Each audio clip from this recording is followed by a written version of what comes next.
What is going on, guys? Vanity here, back with volume 21 of the In the Style of series, this time reverse engineering the sound of Mount Kimbie. This is the composition I'm going to be taking you through today.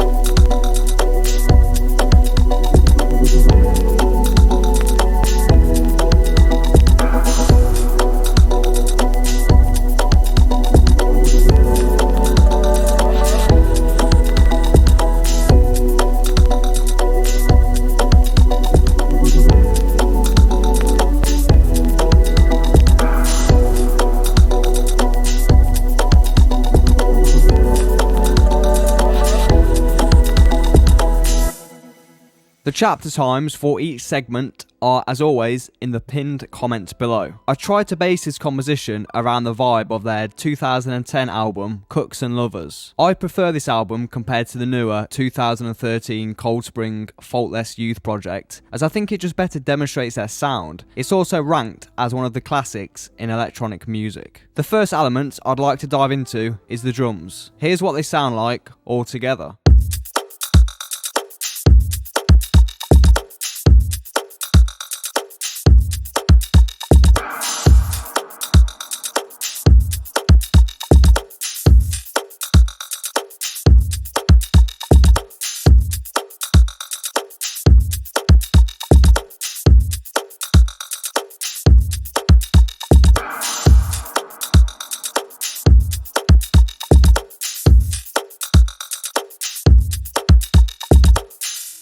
The biggest and most important takeaway from listening to and analysing Mount Kimbie's work was to use sounds that are not drums for your drums, to repurpose various found sounds into a rhythmic groove. Similar to what I spoke about in last week's Lido tutorial in respect to the percussion, I also believe that Mount Kimbie used found sounds for their kicks and snares too. This of course will range across their discography, but for the most part this is how they approach their drums. Their kicks are always a low thud with pretty much no mid or high frequency information present. The kicks are there to serve more of a purpose than to be the focus point in their records. Here's how mine sound in this composition.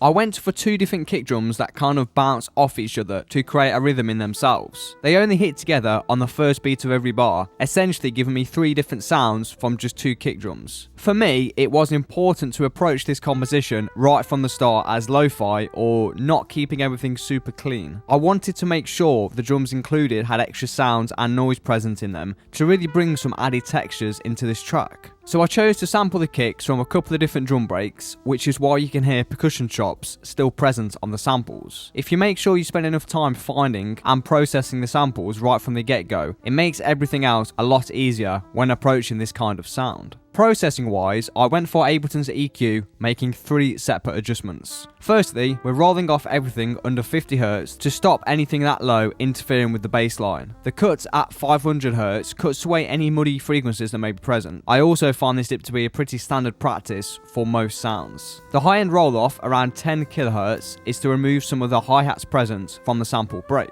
I wanted the spill from the hi-hat on the sample, but I didn't want it to highlight the kick drum too much. As I said a few moments ago, Mount Kimbie's kick drums sit pretty low in the mix and everything else is stacked on top of them. The glue compressor is set on a medium 4:1 ratio, taking off around 3 decibels of gain reduction. I usually aim for around 3 decibels on my drums, as I think that's the perfect balance of keeping them sounding natural while also providing a gentle amount of compression when needed. Moving on to the snare, which sounds like this soloed.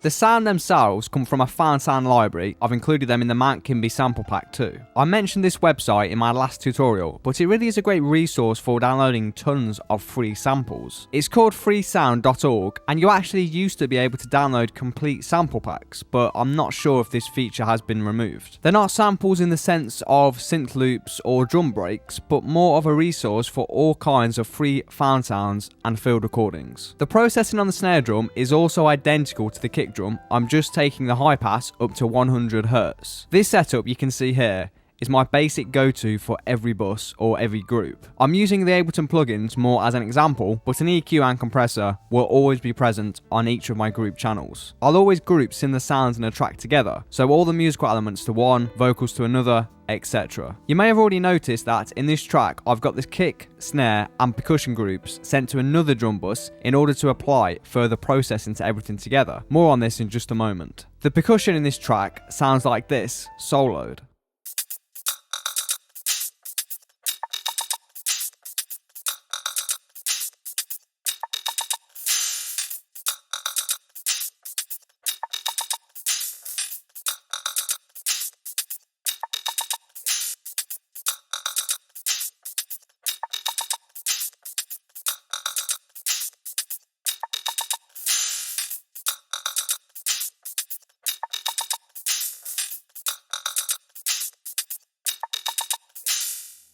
The sounds we've got in here are 2 alternating closed hi-hats, 1 open hi-hat, and then 2 random sounds that I've named tickers. They actually came from one of my past projects, the tickers, but I can't remember what they are. The glitch sound you can hear 6 separate times comes from this simple delay plugin. I placed this device on here to add the Hass effect to the ticker to spread them out across the stereo spectrum. I accidentally turned up the feedback parameter as opposed to the dry-wet control and really liked the sound it made. This happy accident turned into me automating the controls, as you can see here, just to produce that weird glitch sound for just a second in 6 different places. I'll come back to these 2 devices in just a second, but I'm using the loop effect here on Effectrix to loop a small section of the percussion group on the second beat of every bar. Kimbie regularly performs their music live using various MIDI controllers and effects to add variation and interest throughout each of their sets, and I think this has rubbed off on their productions, automating certain parameters just to keep things fun and interesting, that is. I would definitely recommend purchasing Effectrix if you haven't already, as it's perfect for this kind of application, although there are plenty of free Ableton effect racks you can find online or even make your own, so make sure you check them out. The processing chain is standard for all of my groups, as I mentioned earlier, although I have applied a slight boost on the sides of the percussion around 10 kHz. Now, I do this on my master channel in every episode, but in this case, I felt that the percussion needed a boost just to get it sitting above the kick and the snare. That's an important concept actually. Make sure you've got your percussion sitting above your kick and snare drum in a mix, rather than just sitting around them. That's it for the percussion. I'm then sending all 3 of these groups to a final drum bus to process them all together. I process my drums in this way to have complete control over everything. You could have this actually set up as a default template in Live to save you setting it up in every project too. The processing chain on the drum bus looks like so.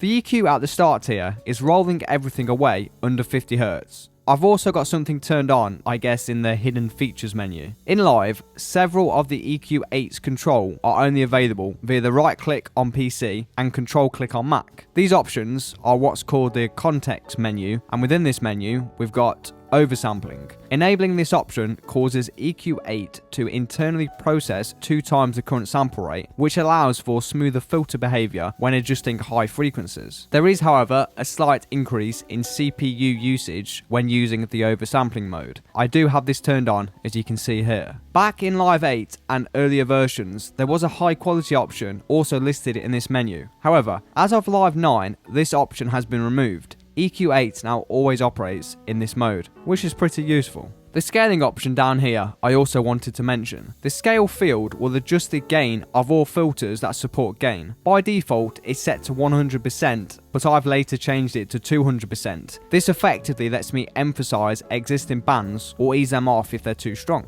You can actually lower this into the negative values to invert the curve. Now this can be useful, for example, if you have 2 sounds in the mix that are fighting each other. You could boost the important parts from one, copy the EQ over to the second sound, and inverse the parameters to reduce the parts that are clashing with the first sound. The glue compressor I've already covered, but essentially I'm a big fan of applying bus compression to groups, as it just glues everything together nicely. Excuse the pun. I've always felt compression on a stereo bus can give your music coherence, smoothness, and above all, punch, but there are plenty of pitfalls for the unwary. Like multiband compression, It's one of those tools that you really need to understand before applying it across your groups or master output. I wanted to mention this next plugin as it's free and pretty great for emulating that classic tape sound. As I said towards the beginning of this tutorial, I aim to get that lo-fi sound into this track right away by picking the right samples to start with, but this plugin really takes that one step further, allowing you to emulate the sound of tape over actually quite a detailed plugin to say it's free. Not that free plugins are bad, just usually not this detailed. I've used crap cassette on the drum groove as you can see here, and then again on the music group. I will cover the plugin in more detail when I speak about the musical components, as there's more going on there. The next plugin is of course Ableton's Saturator. I wanted to spend just a minute covering saturation as I do feel it's commonly misunderstood. Saturation is a process that has its roots firmly in the analog domain. Mix engineers would print hot levels to create a type of compression known as tape saturation. When tape is driven this way and the levels meet 0 decibels, the level clips. But in the analog realm, this is known as soft clipping. The end result is a satisfying, fuzzy, overloaded signal which displays natural compression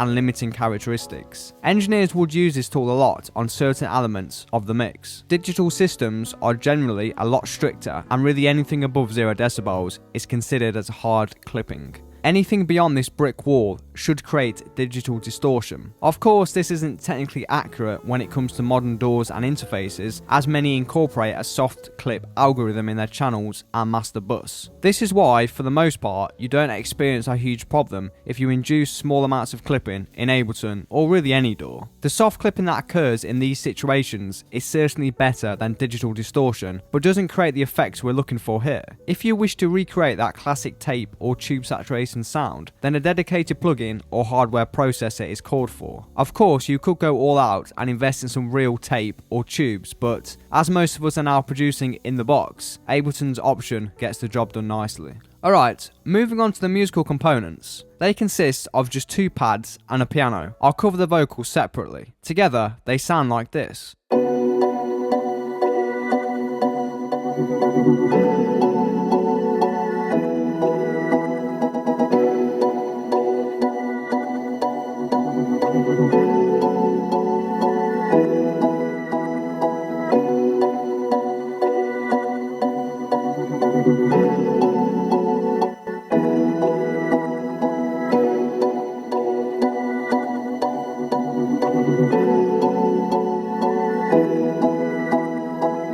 I'll start with the piano. The sound itself is coming from the Alicia Keys contact library from Native Instruments. This has always been my go-to for grand piano sounds, although I am yet to try Keyscape.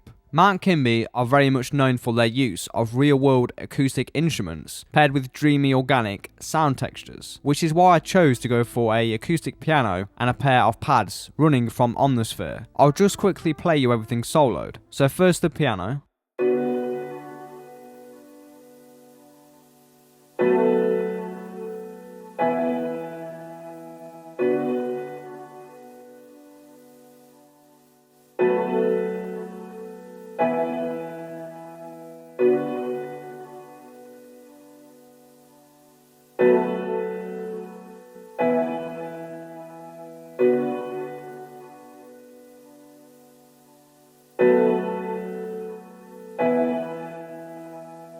If you're wondering why the piano sounds like it's got a slight amount of flanger on it, it's because of this wow control on the crap cassette plugin here. Wow is a low frequency cyclical speed variation which is very common on vinyl records if the center hole is punched slightly off center, or if the disc is badly warped. The flutter parameter here is a similar effect. It's basically a much faster frequency version of the same thing, typically caused by a worn tape machine capstan or a lumpy pinch roller. Whenever trying to emulate the sound of tape, the subtle and sometimes not so subtle speed instability of tape is an important subconscious factor in the tape sound. Any time modulation process, including wow and flutter, creates additional frequency components, and I think the subliminal presence of these on all analog recordings is sometimes missed from digital recordings. It's important to consider all the elements of the tape sound rather than just the obvious ones if you want an authentic emulation. Sometimes it can be a good idea to apply all of these effects on just the musical components or vinyl emulation characteristics to give the impression that these synths are actually a sample. The pad from Omnisphere has the same processing as it's applied on the group. it sounds like this, soloed.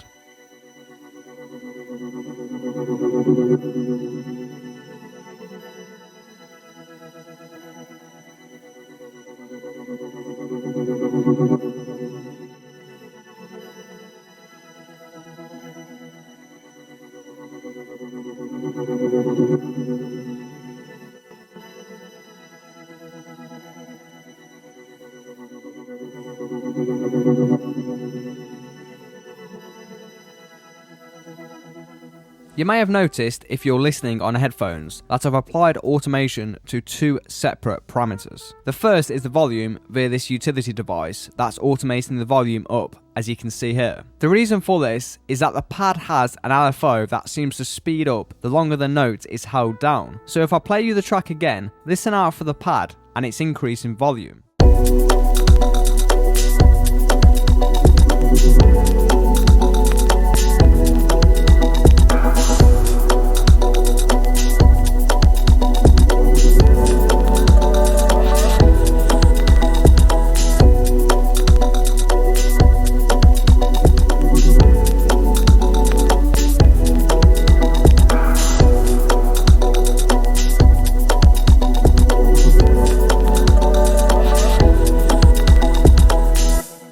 I think it's really important in this style of music to have sounds coming in and out, not just constantly have everything playing at all the same time. And yes, this pad is playing all of the time, but when the volume is increased towards the end of this chord, it brings in an almost entirely new sound for a second or two. I'd recommend having plenty of effects that their purpose is to just fill out various sections in your track. The second automated parameter is the panning. As you can see here from the pattern, I'm going from the right channel to the left, which is in time with the LFO cycles. Again though, you'll probably need headphones to pick this up. I mentioned in a previous episode that I had apprenticed under mixing and mastering engineers. I remember this one time where I took a track I'd made to get some advice and feedback on. When I played it at him, he just kind of sat there and listened without saying anything. But then there was this point in the track where I'd panned a delayed percussion hit across the left and right channels, and he seemed to almost perk up and actually said that he liked the detail I'd taken on crafting the track once he'd heard that. I understood right then that these details are really what can separate you as a producer from the crowd. Because in some instances, like if you're an artist or a producer looking to get signed, the people listening to your music will notice and really pay attention to these kinds of details. I certainly do when I listen to music, and one of the reasons I've really loved exploring Lido's sound last week and then Mount Kimbie's sound this week is because of the detail that goes into each one of their productions.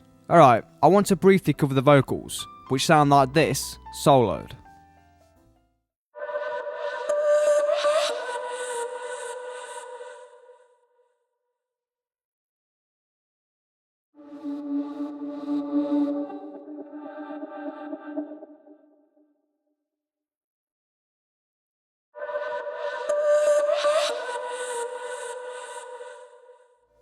Like Spectrasonics, I also mention these guys a lot, Output, but they make quality products, maybe the most innovative content libraries out there. This one's called Exhale. They market it as a playable vocal engine built for every composer, producer and artist seeking a cutting edge sound for contemporary creative music, which I'd say is a pretty accurate description. You've got three modes: notes, loops and slices. Notes is just what you'd imagine, one-shot vocals. Loops is what I'm using here, essentially a vocal that's loopable, and then the slices are then chops of various vocals, great for any kind of hip-hop work. I know a lot of producers struggle with vocals, finding the acapellas and chopping something that works for the right key. For me in this track, Exhale worked much better as it allows you to change the key of the device into whichever you're working on, which is super handy. The last thing I've got in here is the bass, which sounds like this, soloed.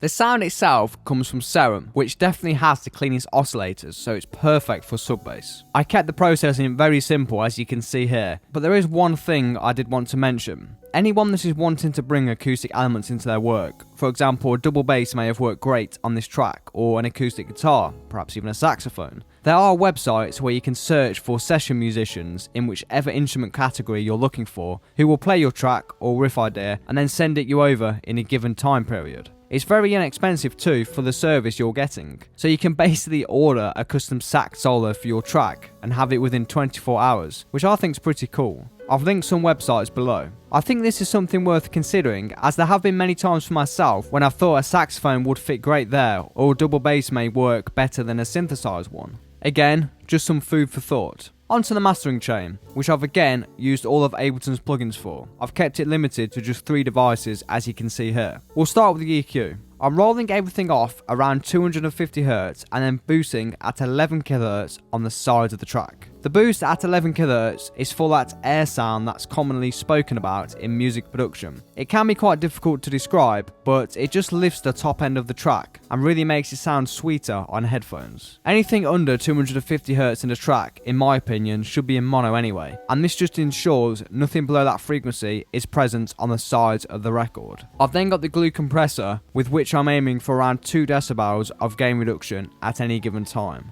I've then got Ableton's limiter, and again I'll aim for a maximum of 2 to 3 decibels of reduction. Basically, I have my Span plugin here, which is free, make sure you download it if you haven't already. The RMS needs to be around -10 decibels. If it's not, I'll then go back to the mix and keep tweaking until I can get it sitting around -10. Back to the limiter, I'll always leave 0.2 decibels of headroom for any intersample peaks that may occur on the listener's end. Just a quick side note, I wouldn't recommend mastering with only Ableton plugins unless it's just for personal use. I've done plenty of comparisons, and comparing them to plugins by UAD, it really is night and day. Alright, that's all I've got for you today guys. As always, thank you for watching, and remember to keep sharing your suggestions for future tutorials in the comments section below. I'll talk to you guys in the next one. I'm out. Peace.